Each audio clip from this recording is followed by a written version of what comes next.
Depuis plusieurs mois, Blizzard prépare les joueurs d'Overwatch à l'arrivée d'un nouveau personnage. L'éditeur dissémine des indices dans ses vidéos, dans ses forums et même sur d'autres sites, afin de faire patienter sa communauté avant l'arrivée de Sombra. Certains participants de ce jeu en réalité alternative ont cependant du mal à voir les limites entre le jeu et la réalité.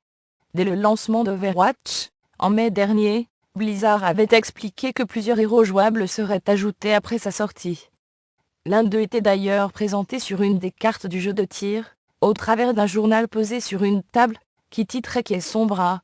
Fermez les guillemets avec la photo d'une silhouette. Depuis, Blizzard a multiplié les indices, avec des codes barres à la fin de ses vidéos renvoyant sur des sites internet, des images en GNASU déchiffrables, ou des forums qui s'animaient affichent un compte à rebours. Tout semble indiquer que Sombra serait une pirate informatique avec des capacités spécifiques, et devrait être enfin dévoilée à l'occasion de la BlizzCon au début du mois de novembre. Le principal intérêt pour Blizzard est d'avoir su stimuler ses joueurs autour d'une réalité alternative, dans laquelle ils peuvent trouver des indices, et tenter de les déchiffrer.